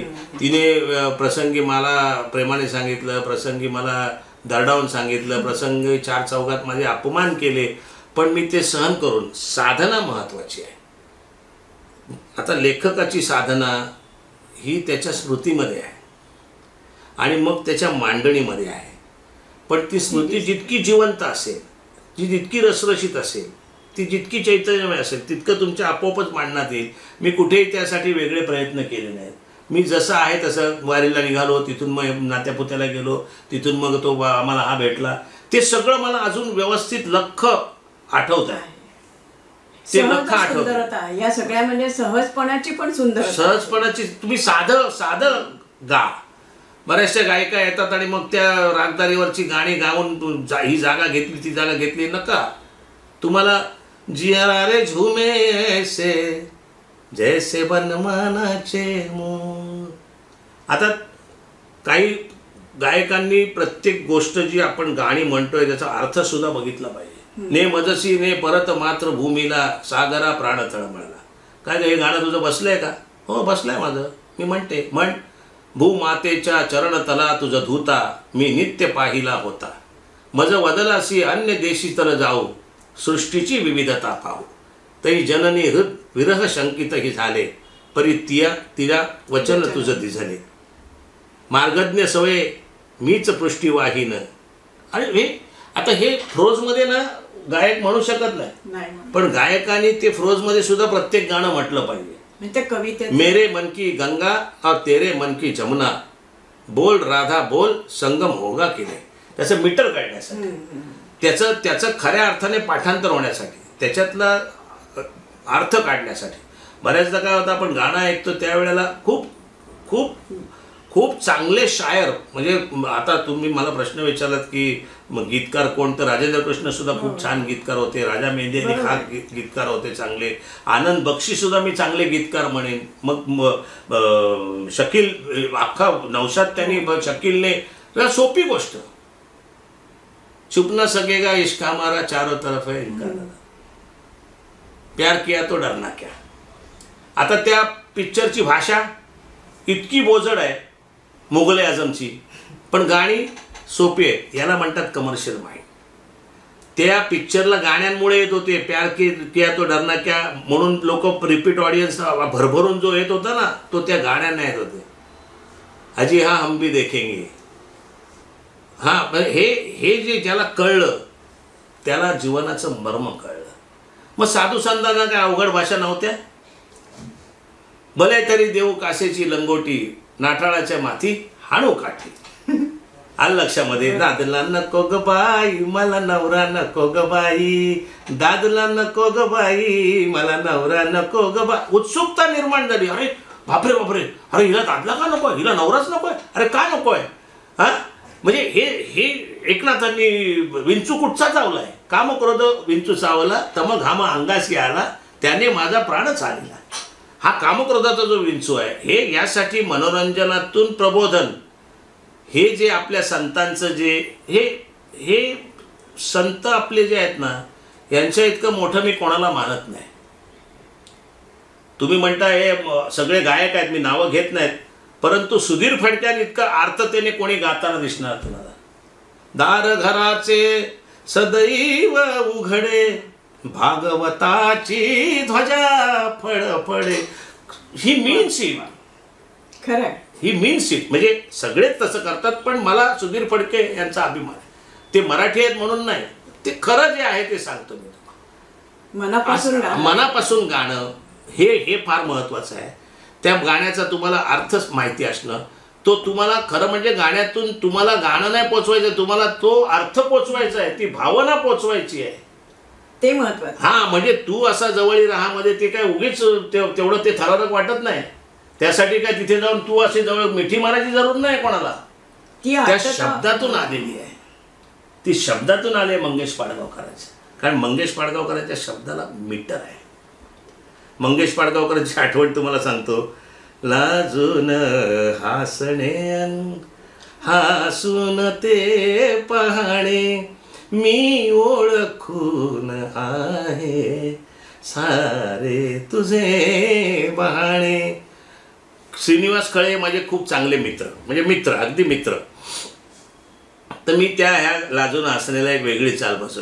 लाजून हसणे हसून ते पाहणे मी ओळखून आहे आय आय आय आय मी ओळखून आहे सारे तुझे बहाणे सारे तुझे बहाणे, अशी त्याची कव्वाली केली. हाती धनुष्य ज्याच्या त्याला कसे कळावे, हृदयात बाण ज्याच्या त्यालाच दुःख ठावे. हे असं कव्वाली केली आणि मी ती श्रीनिवास कळायला ऐकवली तेव्हा, अरे राजा तू फारच चांगले केलेस ते. हो, पण मला काय वाटतं, मला तर आवडली आहे, पण ते पाडगावकरांनी ऐकल्यानंतर त्यांचं ते काय म्हणतील ते सांगता येत नाही मला. हे आता एक दिवस पाडगावकर मला भेटले जिप्सीमध्ये. मोहन वाघाने ते जेवून येत होते आणि मीच जेवायला चाललो. तर मोहन वाघाने ओळखून दिली, हे अशोक थांबा थांबा थांबा, तुम्हीच का ते हंडे. आता मला दरदरून घाम फुटला. म्हटलं आता काहीतरी चंपी होणार. शाब्बास. बर, मी श्रीनिवास खळ्यांना सांगितलं, पाहिलंस माझ्या शब्दांमध्ये 2 मीटर दडलेले आहेत, एक तुझं भावगीताचं आणि एक अशोक हंडेच्या कव्वालीचं. म्हणजे असे काही उद्योग मी अशी दाद म्हणजे आयुष्यात अशा दाद असे. अहो मन्नाडेचं गाणं चलत मुसाफिर मोहलिया रे पिंजरे वाली मुनिया, हे गाणं मन्नाडे समोर गाण्याची मला संधी मिळाली. आणखी काय पाहिजे, काय पाहिजे, भाग्य. हा, शुभ मंगल चरणी गण नाचला, नाचला कसा तरी पाहूचला गण. आता हे गाणं छोटा गंधर्व आमच्या कार्यक्रमाला मंगलगाणीला पुण्यातल्या 100व्या प्रयोगाला आले. त्यांच्यासमोर मी गाणं म्हटलं आणि मग त्यांनी भाषणात सांगितलं की खरं म्हणजे मी ते गाणं अगदी त्यांनी मस्त स्पष्ट केलं, चांगलं स्पष्ट केलं. शुभ मंगल चरणी गण नाचला अशी आमची चाल होती, पण ही जी थेट चाल आहे हीच गाण्याला पाहिजे. म्हणून काठीनं गोंगड घेऊ द्या की र मला बी जत्रला येऊ द्या की. हे निवृत्ती पवार म्हणाले, बास बास बास बास, माझा आज आत्मा शांत झाला. म्हणाले माझ्यानंतर कोणतरी हे गाणं म्हणणार आहे, मी सुखाने मरायला तयार झालो. असे प्रसंग मराठी बाणा आशा भोसलेंनी बघितला. मराठी बाणा संपल्यानंतर त्या 1 तास उभं राहून बोलत होत्या आणि त्यांचं शेवटचं वाक्य होतं, बरं झालं मी मरायच्या आधी मराठी बाणा बघितला. अशा पंतप्रधान अटल बिहारी वाजपेयींना आवाज की दुनिया बघायचा होता, म्हणून आवाज की दुनिया आमचे मनोहर जोशी त्यावेळेस सभापती होते, त्यांनी तिथे दिल्लीला ठेवला. कार्यक्रम संपल्यावर ते अटल बिहारी वाजपेयी एवढे खुश झाले की मला बाजूला बसून जेवायला बसवलं.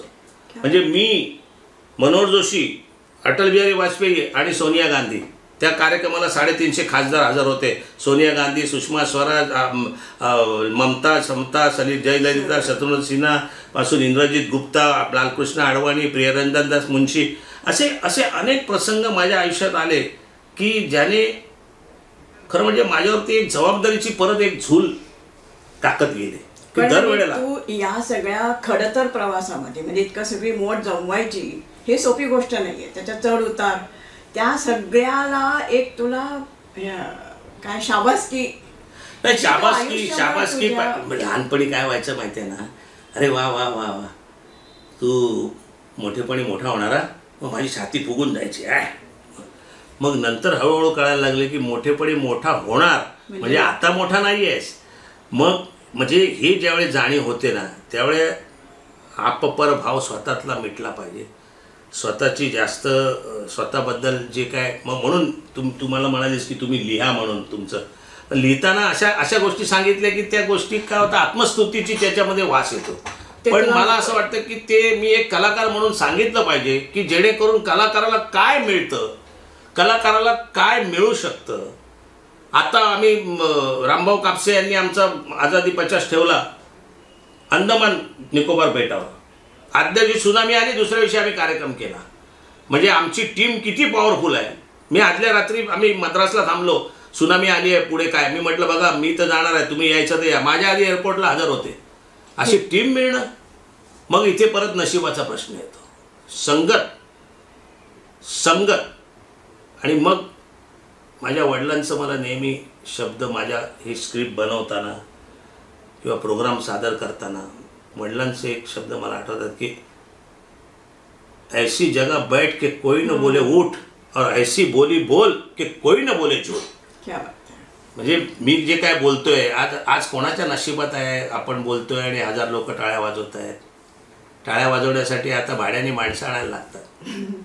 मोले घातले रडाया नाही भासू नाही माया, ते रुदाली आता नवीन आलाय काय तो रुदाली. पण तसं माझ्या बाबतीत घडलं नाही. गेली 38 वर्ष सतत प्रयोग हाऊसफुल होणं हे सुद्धा माझं एक म्हणजे नशीब म्हणा किंवा हे माझ्या संपूर्ण टीमचं यश आहे असं म्हणा. व्यावसायिक यश मिळणं हे सुद्धा खूप मोठी जिथे गोष्ट आहे. संसार टिकला, घर टिकलं, तिथे बरकत आहे. आणि आमचं घर चांगलं टिकून आहे म्हणून ही बरकत आहे. तुझी सिनेमाची आवड तर चांगलीच लक्षात म्हणजे आधीपासून आली, आताही आली. तुझा आता नवीन एक सिनेमा येतोय दशावतार, त्याबद्दल काय बोलशील तू? दशावतार ही माझी लोककलेची आवड आहे, जिला सिनेमाचं रूप आम्ही देतोय. ज्या वेळेला माझी मुलं म्हणजे सुजय हांडे, सुबोध खानोलकर आणि ओंकार काटे हे पुढची तीन माझी मुलंच आहेत. ते ओशन फिल्म्स म्हणून तर त्यांनी ज्या वेळेला सिनेमा करायचा, कारण ते बऱ्याचशा जाहिराती वगैरे करतात, त्यांनी त्यांचं सगळं बस्तान बसवलेलं आहे. म्हणजे बापसे बेटा सवय झालेला आहे ऑलरेडी. पण त्यांनी ज्यावेळी सिनेमा करायचं मी म्हटलं लोककलेवरती तुम्ही सिनेमा करा कुठच्या तरी. तर सुबोध खानोलकर नेमका कोकणातला आहे आणि त्याच्या गावी ते दशावतार होतं. म्हटलं आता मग मला ती कल्पना पटली आणि मी म्हटलं तुम्ही काही चिंता करू नका, याला आपण ही फक्त सिनेमा असा करा की उगीच आपलं बजेट नाही म्हणून आपलं काहीतरी कॉम्प्रोमाइज करू नका. आणि त्यांनी तो केला आहे. मला असं वाटतं की आत्तापर्यंतचा मराठीतला सर्वात बिग बजेट सिनेमा तो असावा. म्हणजे मी क्लेम नाही करत पण असावा. आणि अप्रतिम काम त्यांनी केलेलं आहे सिनेमावरती. म्हणजे त्यांनी ज्यावेळेस मला नुसती स्टोरी ज्यावेळी ऐकवली तिघांनी मिळून त्यावेळेस मी थरारून गेलो होतो.